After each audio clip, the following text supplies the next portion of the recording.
Smartphone yang ini pakai baterai gede 6000 mAh, ngecasnya juga 33 watt, cukup ngebut lah ya. RAM-nya 8 GB dan storage-nya 256 GB. Dan menurut saya harganya bakal dijual di 1 jutaan aja. Gimana? Menarik nggak? Dan nggak cuman jualan spek gede aja, tapi bodinya juga ramping untuk sebuah smartphone di range harganya. Nah, harusnya spek kayak gini bisa jadi standar untuk brand-brand lain juga. Saya Koko, ini dia Redmi 15C. Sebelum ke hands-on, kita unboxing terlebih dahulu. Tampilan dusnya lumayan informatif nih kali ini. Ada logo NFC, ada logo Mi, nama seri di tengahnya, dan sekilas menampakkan desain bodi belakang dengan 4 selling point di sebelahnya. Di bagian belakang dus ada 6 selling point utamanya, lalu ada kode IMEI, serial number, serta warnanya yaitu mint green, dan varian memorinya 8/256 GB. Langsung kita buka, kita lihat apa aja isi di dalam kemasannya. Begitu pertama kali dibuka, langsung terdapat sebuah smartphone yang masih terbungkus. Lalu di balik kertas pembatas ada pin SIM tray, dan di dalamnya ada kertas sambutan, buku manual, dan kartu garansi, serta jelly case bening yang cukup tebal dan elastis juga nih. Paling bawah ada adapter charger berdaya maksimal 33 watt dan kabel data yang tentunya sudah bertipe USB-C. Kita beresin dan lanjut ke hands-on-nya. Impresi awal ketika lihat bodi belakangnya ini terasa familiar ya, sama kayak desain yang udah mainstream gitulah ya. Finishing back covernya doff, jadi nggak mudah ninggalin bekas sidik jari, namun saat diketuk ini jelas lumayan terasa bahan materialnya tuh plastik. Namun untuk handheld dan build quality-nya cukup terasa solid dan nggak yang kelihatan murah banget. Di samping kanan ada tombol volume dan power yang sekaligus untuk side fingerprint. Di sebelah kiri ada lubang kecil nih untuk membuka slot dual SIM card dan micro SD. Jadi bisa nambah memori eksternal. Di atas polos saja, dan di bawah ada lubang jack audio, lubang mic, charger, dan speaker. Kita nyalakan dan setup sebentar. Oke. Ke bagian layar, ini ukurannya 6,8 inch HD Plus ya, 1600 x 720 pixel dengan refresh rate up to 120 Hz. Dari depan gini baru berasa ya kalau ini sebuah smartphone 1 jutaan. Layarnya memang gede tapi diimbangin sama bezel yang tebel pula. Baik bezel kiri, kanan, atas, bawah masih kerasa tebelnya.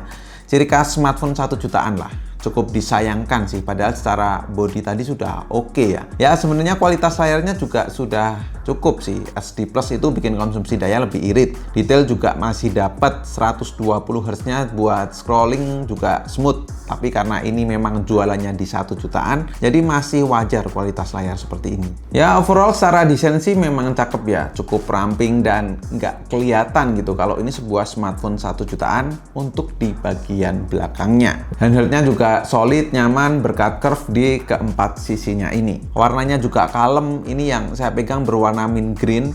Namun kalau dari depan selayaknya smartphone 1 jutaan ya.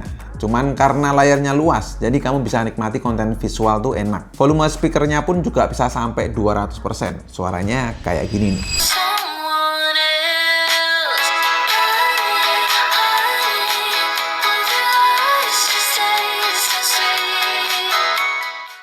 Lanjut ke dalemannya. Nah, di sini sebenarnya nggak berharap lebih ya, karena harganya cuma 1 jutaan. Helio G81 Ultra octa-core 2,0 GHz yang tertulis di detail speknya, terus RAM 8 GB dan penyimpanannya 256 GB itu udah gede banget untuk di kelasnya. Walaupun kalau dilihat sekarang juga ada sih beberapa smartphone yang ngasih storage gede di range harganya juga.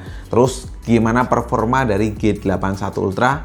Nah, di sini ada yang menarik nih. Buat main game PUBG Mobile, settingan yang didapat Smooth Ultra. Untuk kelas entry level ini masih tergolong enak. Average-nya bisa dapat 39 fps, walaupun gyro nggak bisa karena nggak ada sensor gyro hardware-nya. Tapi masih oke buat dimainkan. Dalam 30 menit bermain, baterainya berkurang 7% dengan suhu naik di 42 derajat Celcius. Nah, kalau di Mobile Legends, di sini kami pakai settingan high semua. Gameplaynya jelas aman dengan settingan seperti ini. Average-nya bisa dapat 59 fps, tapi sebenarnya ini bisa sampai ultra 90 fps loh. Namun akan lebih aman jika di 60 fps saja. Frame drop sebenarnya masih ada, cuman tergolong aman, apalagi ketika full animasi keluar saat war. Sedikit frame drop masih wajar. Overall sih buat main game Mobile Legends kayak gini masih playable banget. Dalam 30 menit bermain, baterainya berkurang 6% dengan suhu di 43 derajat Celcius. Sedangkan kalau secara benchmark angkanya juga nggak tinggi ya, karena G81 Ultra itu masuknya di kelas entry. Antutu versi 10 Lite di 270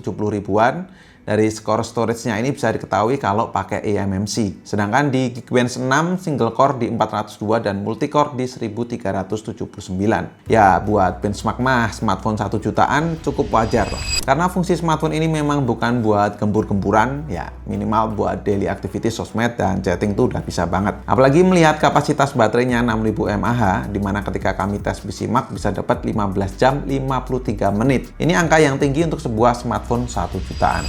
Sekarang beralih ke kamera. Buat kamera belakangnya ada 2 kamera ya, dengan main kameranya 50 megapiksel. Terus untuk kamera depan ada 8 megapiksel front kamera. Hasilnya cukup lah buat smartphone di 1 jutaan.